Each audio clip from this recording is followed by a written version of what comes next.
So I wanted to, before I tire you completely with my second lecture, I wanted to express my appreciation, and probably all of your appreciation, to Adi and to Netanel for organizing this school and bringing us here.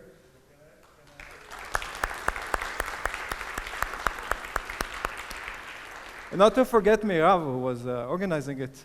Yeah.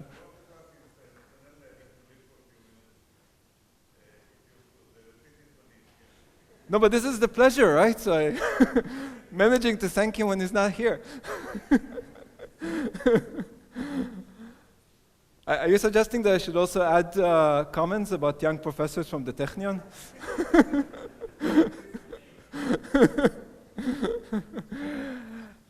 Right, so yeah, so I'm also very grateful. I'll express it again, so hold on the end clapping.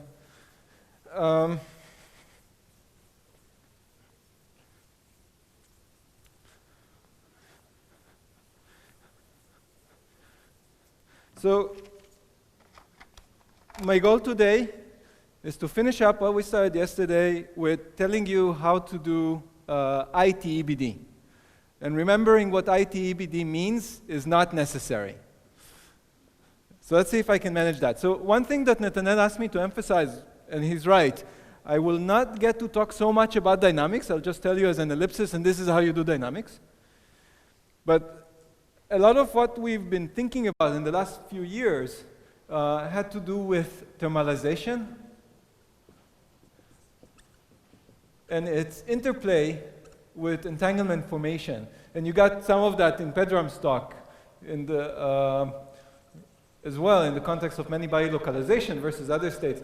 So yesterday we talked about the Schmidt spectrum of the density matrix, and we talked a little bit about how we can take a system with a lot of spins, and we can cut it off, and then ask about entanglement entropy between the two sides of the system. And I managed to say some words about a lot of entanglement, very little entanglement, and I wanted to say that this is interesting. Yeah, now I'm in focus. Okay, good. Thank you. So I can think every time that I make a cut, and I calculate a density matrix, and I break it down into some reduced density matrix for one side, say row left, side left, side left, side left I, side left I, side left and right. This is going to be a non-pure state, right? It's going to have entropy. Right? And we were saying that the entropy is the von Neumann entropy.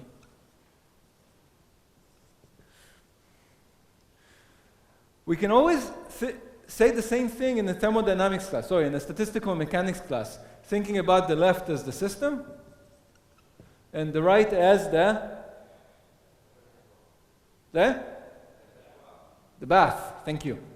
As the bath. Now, let me make a speculation, the universe was created in a pure state, because nothing else makes sense, right? And it became thermal.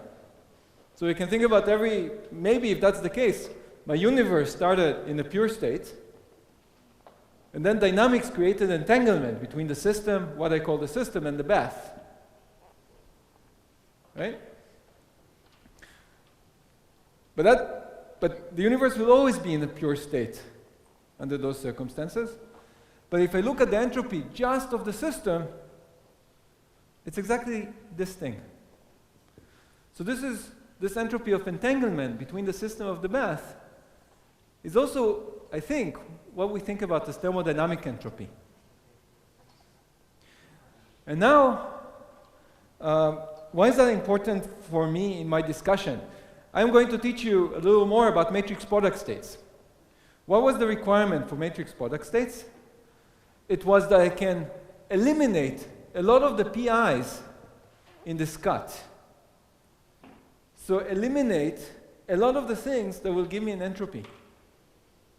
Now, for a system of size L, the entropy will be proportional to L, right? It's an extensive quantity.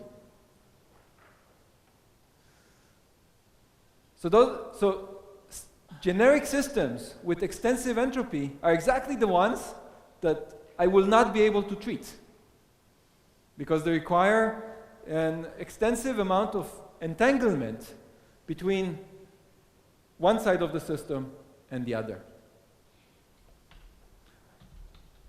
How do I overcome this? I will show you a method that works well for ground states. What is the entropy in ground states?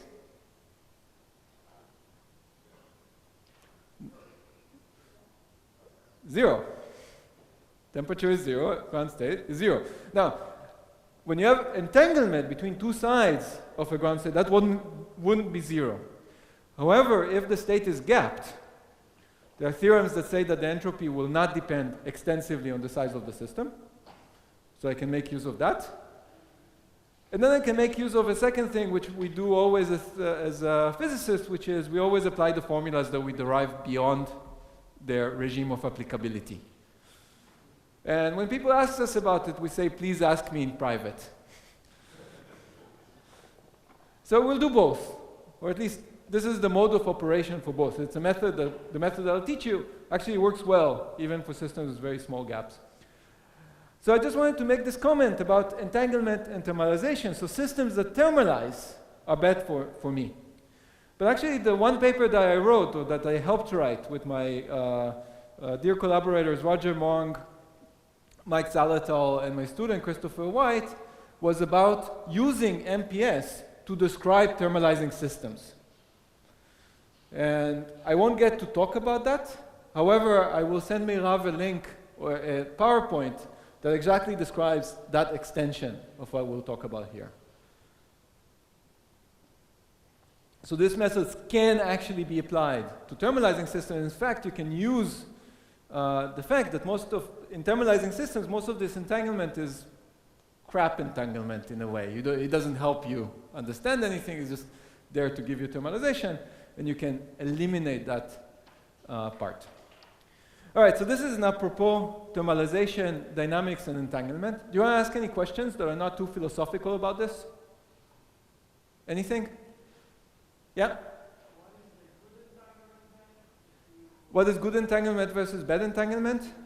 I would say that good entanglement is entanglement that has some kind of a structure. I can't tell. All entanglement is created equal in a way, but I know I made this comment. So the point is that thermalizing systems, being thermal is a very strong fixed point. But being thermal really means that every element of the system acts as if it's just connected to some bath.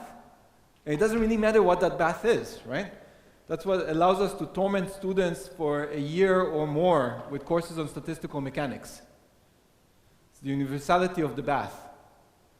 So that's bad, but if something is thermalized, it means that it got entangled with the bath. Then we traced over the bath, and we're left with thermal entropy.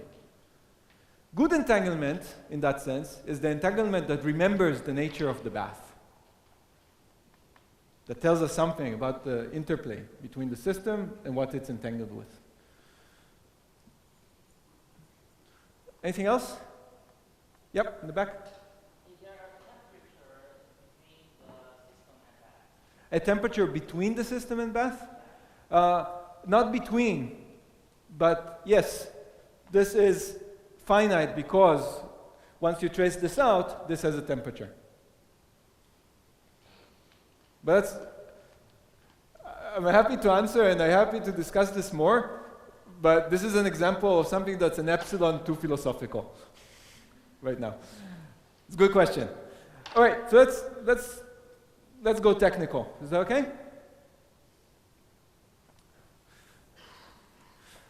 So what did we do last time? We looked at, let me make sure that I'm doing the things I want to do. So the first thing I want to discuss is SVD to DMRG. The one thing that I did last time was think about the system with spins 1 to R, to N, and we thought about making a cut here and describing the wave function of this thing as a sum over spins on the left, spins on the right, some collection of numbers on the left and on the right. Sorry, collection of numbers that depends on the configuration of the spins times the ket with the spins of left and right.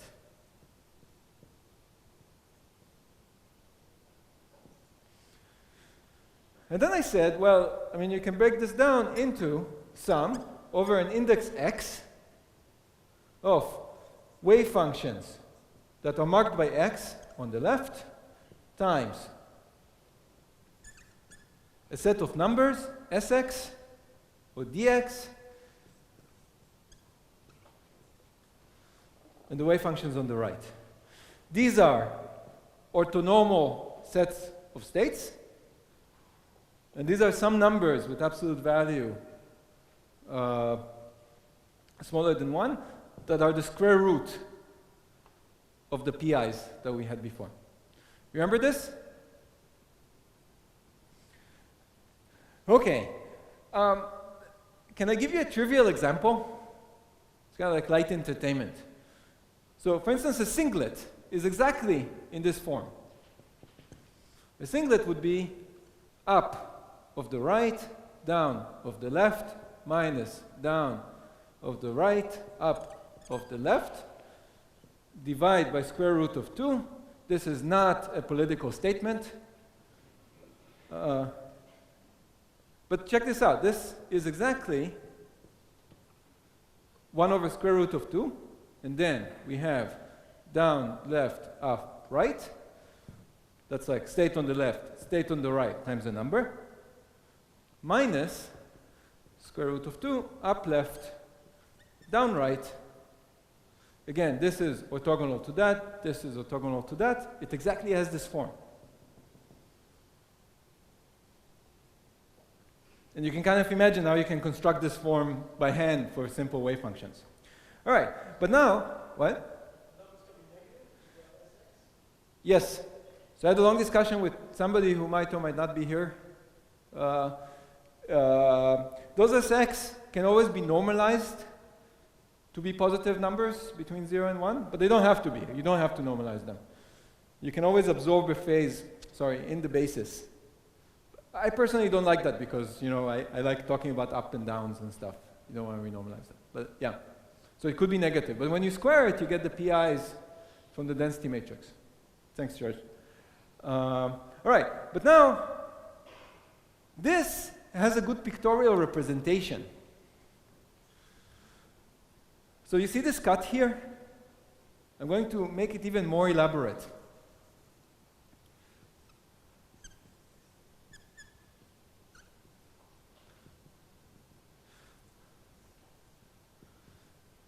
What this form suggests is the sum of states that are numbers, right? So what do I mean by numbers? This is a collection of numbers that are the wave function. They are a function of S1, S2, all the way to SR. And they're also a function of this index X in the Schmidt decomposition, in this SVD decomposition.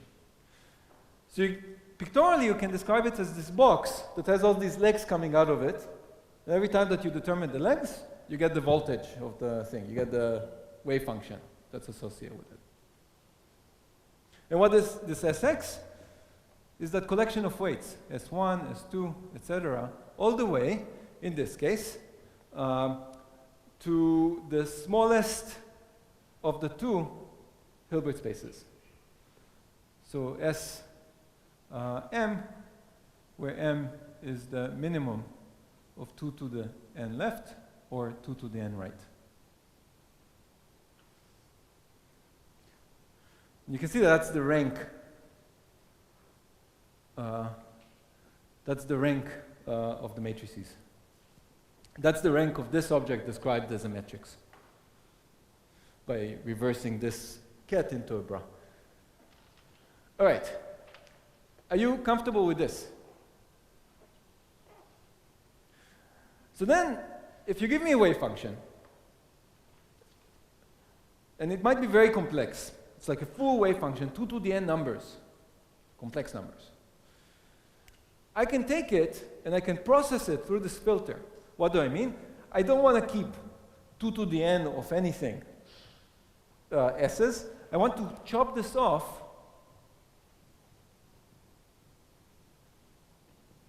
at some number, chi, say 10, s1 up to s10, I want to keep. And I assume that everything beyond that is negligible. That would be a filter that will reduce dramatically the number of parameters that I need to describe a wave function. And any wave function that's many-body, I can pass it through this filter, right? What do I mean by the filter? I can cut it somewhere. I can do an SVD. I will get this pictorial representation of the state in terms of a left block, a middle weights circle, and a right block. And then I can chop off, I can truncate a lot of these S's to make this representation simple. If I do that religiously from left to right, I can have this cut over here, and then over here, and then over here. I will end up with the following representation of the wave function. Gamma 1, this leg belongs to S1. There's an index x that goes in between. Here there will be S1, gamma 2, S2. This notation is not so good because there's the S's as weights and the S's as spins. Is that confusing to you? Then not even, it was really the same S. Let's call them D's. Is that okay? But D not for dimension, just, D for diagonal, that's what it is. Gamma 3, S3 is the index, D3 is a diagonal matrix that again takes this indices X. So let's see. So if I do this filtering, what are the gammas? They are some object that takes two numbers, two indices, between 1 and chi. 1 and chi on this leg, 1 and chi on this leg, and the local Hilbert space on this leg, right? And for each combination like that, it gives you a number. How many numbers each of the gammas have? Can somebody say?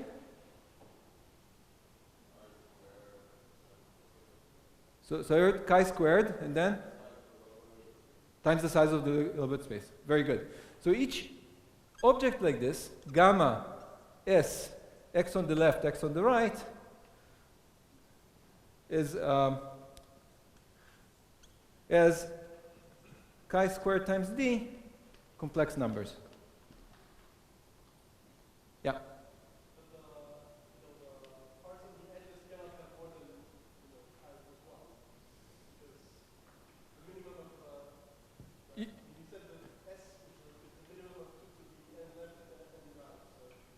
Yeah, that's correct. So nothing prevents me from having this D1 terminate already in the first number. Yeah, so search point is that if I do the cut over here, I'm in luck, because there's only a spin half to my left, right? So the most entanglement that I can have is two numbers, because there are only two states over here. So the way that I would describe this wave function as a matrix would be a 2 by 2 to the n minus 1 matrix. It can only have rank 2. That's a very easy decomposition to do. And then as I go deeper into the chain, I need more and more of these S's, or more and more of these D's. D1, D2, D chi, Dm. How many D's do I have in this representation? So D is a diagonal matrix, D1, D2, all the way to D. How much? Small, think small. But what did I choose? I already made my choice. I'm going to truncate at chi. So I'm only keeping chi. And that also means that this index x is between 1 to chi.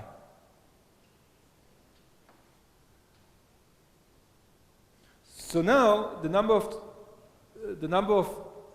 parameters that I need, the number of complex numbers, the number of complex numbers, what can I do? That I need to describe the state is chi squared dn, much less than 2 to the n. I saw a hand raised. Yes? Can you remind us what is chi? Oh, so chi is the truncation dimension. Thanks for saying remind, because I don't think I said it explicitly. It's the truncation dimension.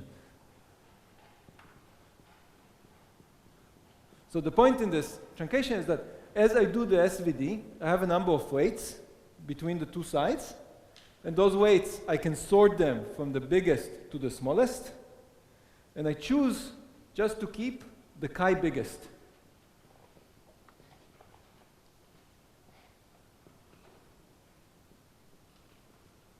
Does it now make sense?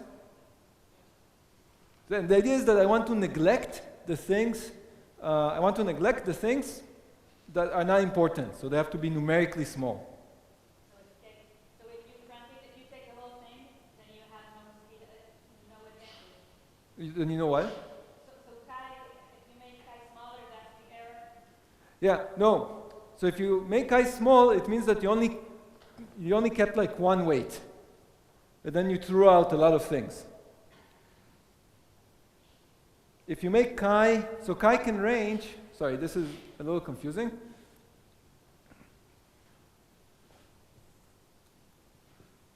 So here in this decomposition, this dx, it's like d1, d2, all the way to d of 2 to the n left. Let's say the left is a little smaller. That's the size of the Hilbert space of the left side.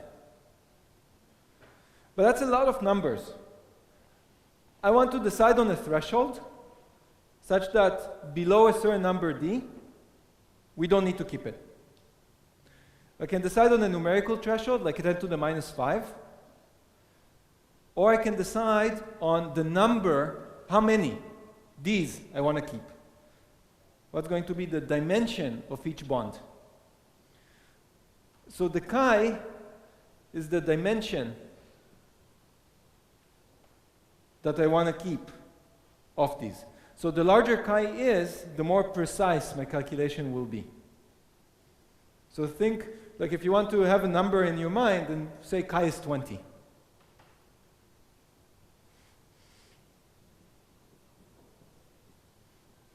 Okay, clearly not a number you want to neglect. So that tells you where it is. Yeah? Explain what?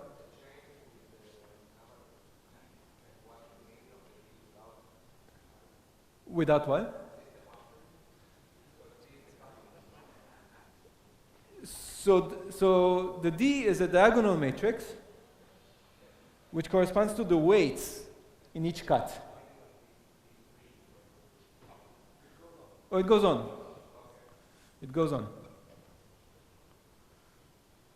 It goes on. Does this make sense? Does it make sense for everybody? Or anybody who wants to ask a question because it doesn't make sense? Yeah. Small d. Yeah. Small d is the dimension of the local Hilbert space.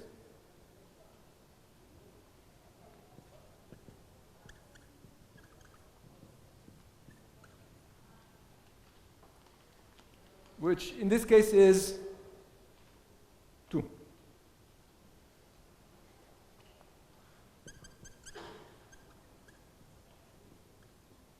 Anything else I forgot to define? Yeah. Could you write a more formal description of the wave function in terms of physical conditions?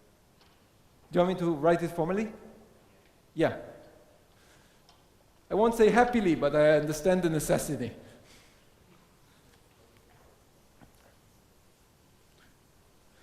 So let's call it psi MPS, just for good measure.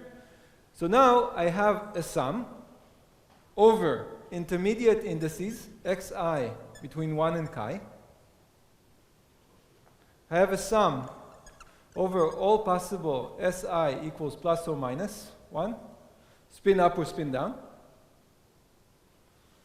Do you want it like this, or say up, comma down?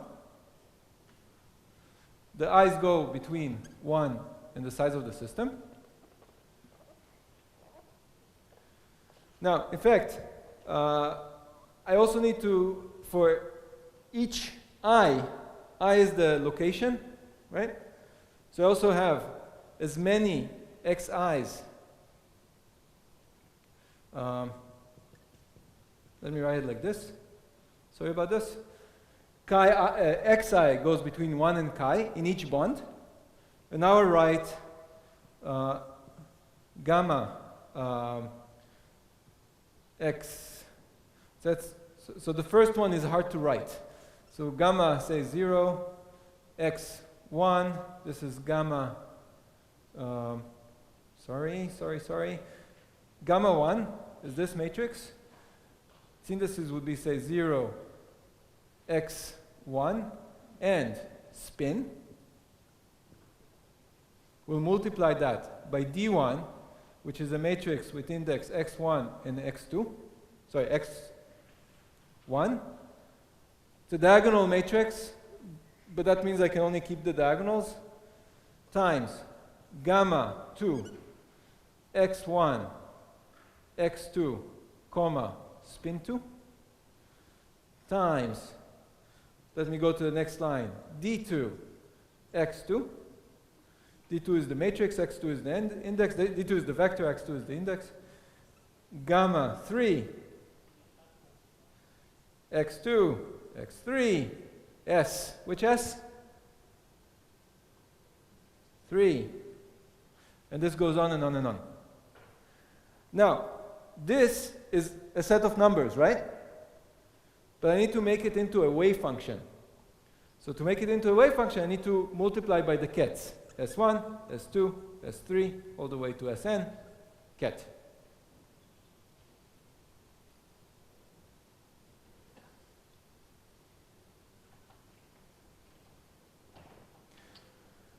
If you want to write in terms of matrix multiplication, this is the sum of all S configurations of the matrices, gamma 1 times D1 times gamma 2 times D2, all the way to gamma n. Gamma 1 has, as a matrix, it has the index S1. Gamma 2 has the index S2. Gamma n has the index Sn. And then again, I need to multiply it by S1, S2, all the way to Sn. Ket. So this is a matrix representation. Gamma 1 is not just one matrix. It's actually two matrices, depending on whether the spin is up or down. Spin up has chi by chi matrix. Spin down has a chi by chi matrix. And depending what the S is, you want to take the multiplication of these matrices by each other. This is very useful to write it like this. Did it hit the spot? Close enough? Because I can repeat it. It's very important. Can you erase the board and repeat it? What? Okay.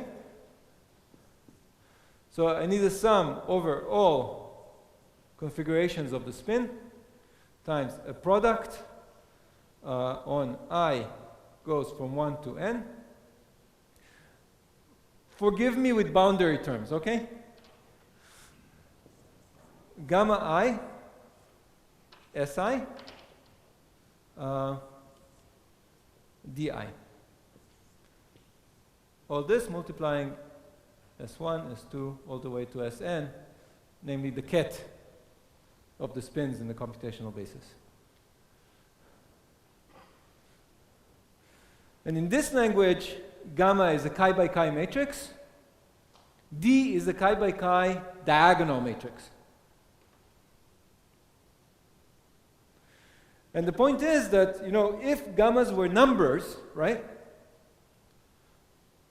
This would be a product state, right? If gamma were numbers, this would be so am I saying something right? Yeah.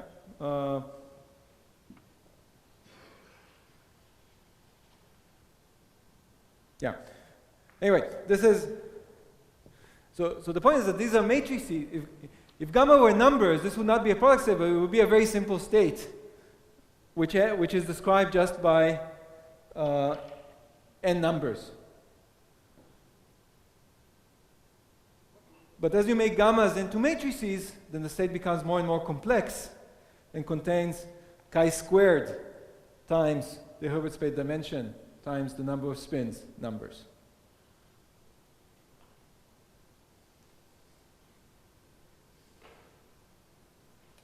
Does it make sense? What? What is it?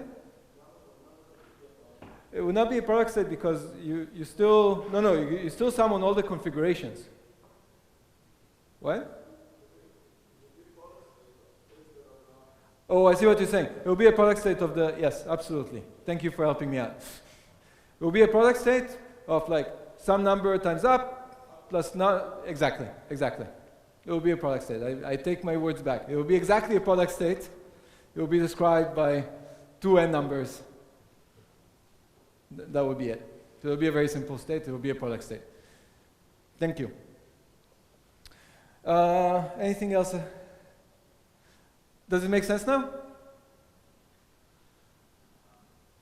Do you want me to? Yeah.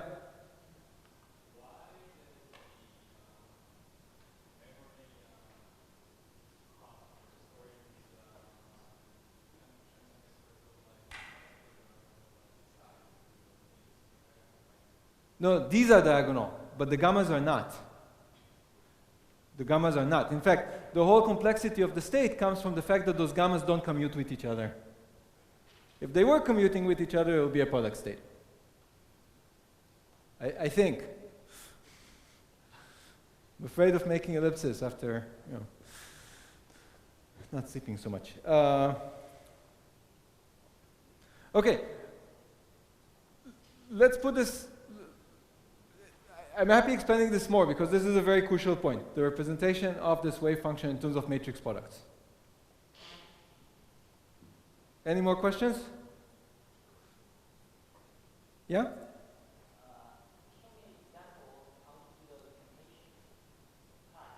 How do you, what?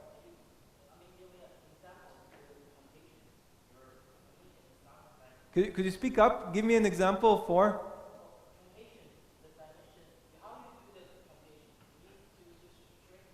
Yeah, you need to shrink it. So you can choose, that's a computational detail. And one way that you can do it is do the calculation for a small chi, slightly bigger chi, see if it converges. If the calculation converges. And the other thing is decide on a weight that you want to throw out. So if the d's are smaller than 10 to the minus 10, you throw them out, you make them 0, and let your calculation choose chi that way. So which one you do is up to you. But I'd rather, first I need to tell you what the calculation is. Okay, so now we have a way of describing a many-body state in a compact way. What is this compact way?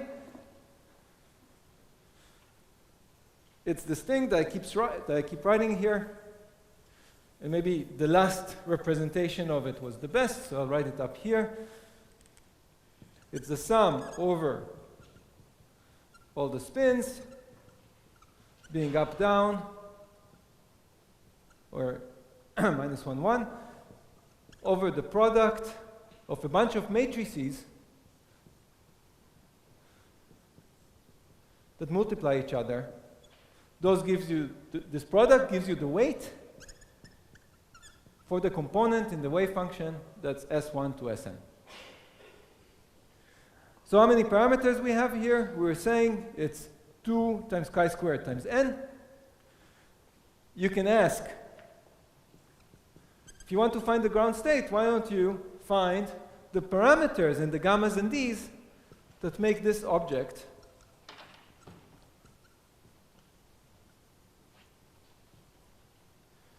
minimal.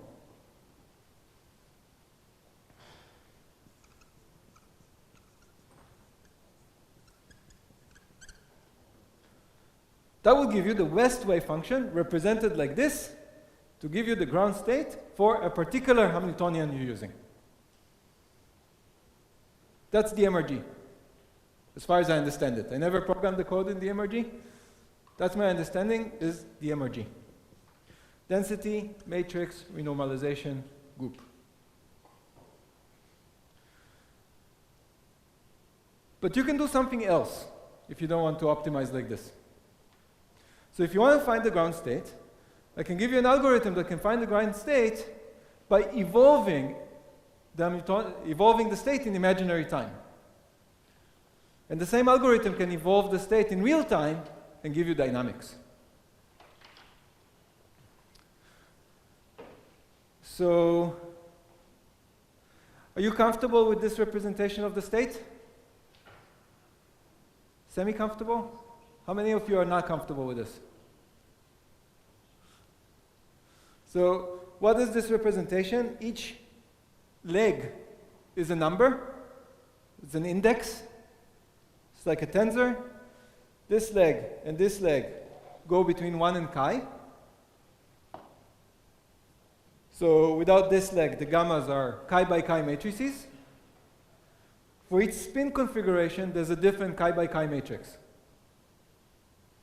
This D is a diagonal matrix. It has chi by chi diagonal matrix, so it's chi numbers. Is that better? So there's a graphic representation for this. So I want to now do everything in terms of this graphical representation. Let's call this part evolve to solve. I like this joke, just a little bit. So instead of doing a minimization, I can take this MPS,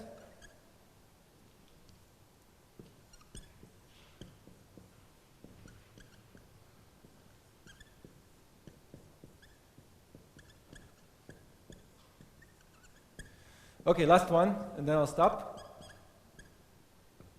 But in your notebooks, please write it 20 times. And the bath. Now, instead of finding the minimum of this wave function with respect to the Hamiltonian, what I do, I can take this wave function and evolve it with an imaginary time evolution operator.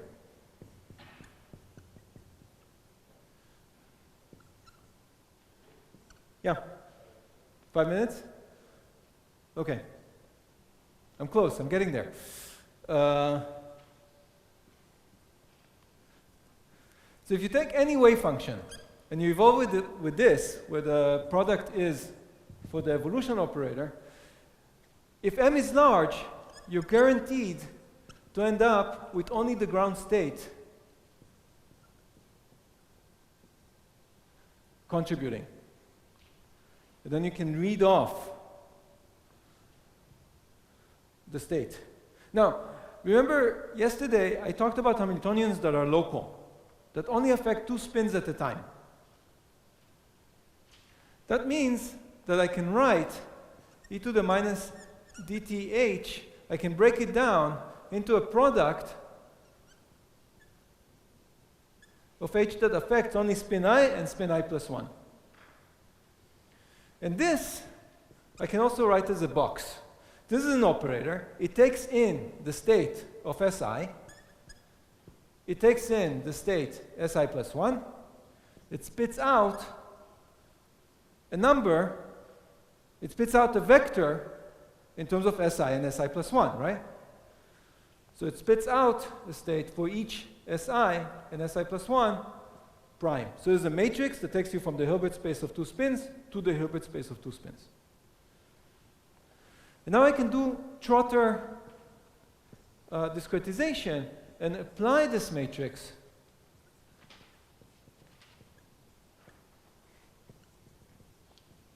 first to all the even bonds and then to all the odd bonds.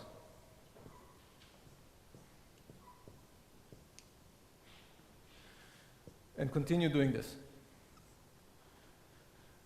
I will get the ground state, but what would be the Hilbert space size over here? It will be the full thing, right? As I evolve, I'm losing the economy of the description of the wave function, right? It can evolve into anything. So this will end up with the full Hilbert space, maybe. Potentially. Not good. What should we do? What? Truncate. Each time. Each time I apply this box, I can truncate what I get. And that's the crucial step for doing this DMRG or doing ITEBD. So instead of doing this, let's truncate every time that we apply this. So let me show you how we do this. Question? So let's just concentrate on this place over here. Or maybe more generically something in the middle.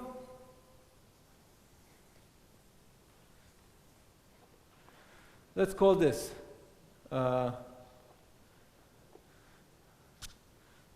dn minus 1, gamma n, dn, gamma n plus 1, dn plus 1. There's a lot of other things that are going on, but I want to apply this box over here. This has chi dimension. Let's call this index x to the left. Let's call this index x to the right. And this is s on the left and s on the right. You understand how to do this application, right? I can construct an object that has s left, x left, s right, x right. I can apply the Hamiltonian to it, and I'll get another object. Let's call it big theta.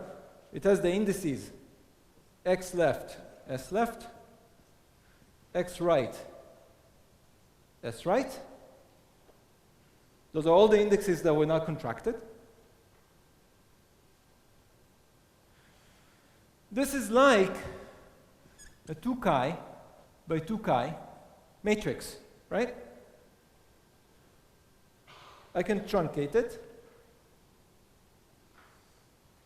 Sorry, I can do SVD, thinking about the left side and the right side as the columns, the rows and columns of a matrix.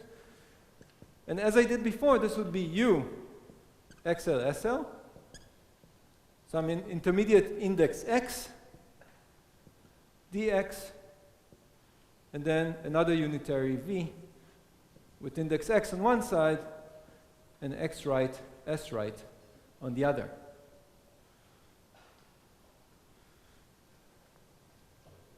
Now, this D is going to replace this, right? Let's call it D tilde for this. If this is going to replace this, right now it has dimension, how much? This is 2 chi by 2 chi matrix. So be 2 chi, right? Do you see why? I see some confused looks. So this is a 2 chi by 2 chi matrix. If I write it down like this, this would be a 2 chi by 2 chi unitary, 2 chi by 2 chi unitary, and this has to be a 2 chi by 2 chi diagonal matrix. That's too many numbers because this started as chi diagonal matrix. So this has d tilde 1, d tilde 2, all the way to d tilde chi all the way to d tilde times 2 chi, the dimension times chi. Let's take only the first chi numbers and erase everything else, and then we got back to this form.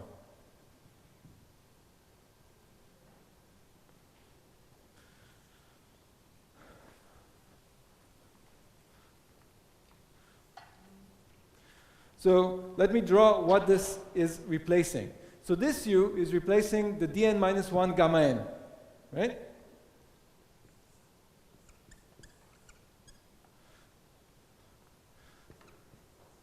This d is replacing the thing in between.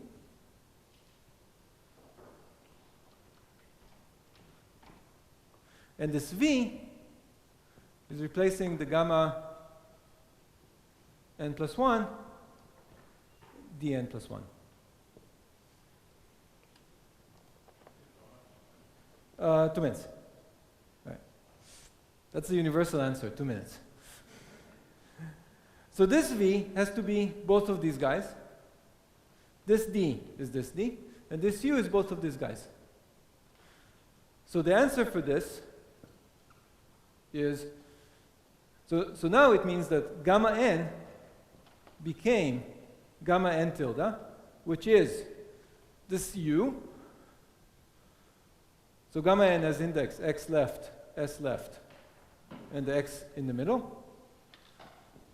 So u is both the d on the left and the gamma. So I'll just do d minus 1 and minus 1 times u. This has index xl, this has index xl, s left, and x in the middle.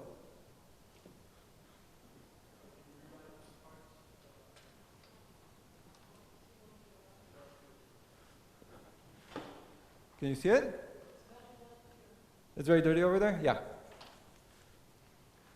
So it's d n minus 1, but inverse. This has index x left, and then u has index x left, s left, and x in the middle. And likewise, gamma n plus 1 tilde, so gamma n plus 1 becomes gamma n plus 1 tilde, which is, it's coming from this v. It's this vx, xr, sr, x in the middle, xr, sr, d n plus 1 inverse x in the right. And I ended up with exactly the same form of my matrix. DMRG does this serially throughout the chain, many times. ITEBD says, oh, this is a really complicated wave function. Let's just approximate this as a uniform chain, which is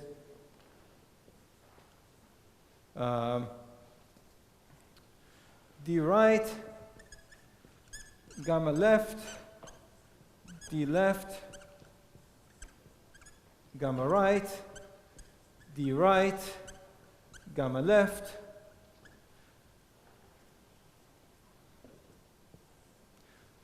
and on and on and on with just two matrices, gamma left and gamma right, and two diagonal weights matrices, dl and d right. And then the evolution involves evolving these two legs, and then evolving these two legs, and truncating, and then repeating. So instead of having, so for translationally invariant states,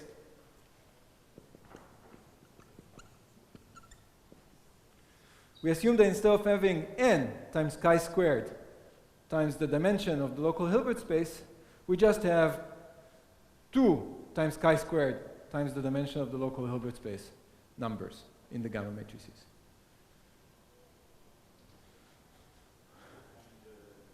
And this is a good place to stop.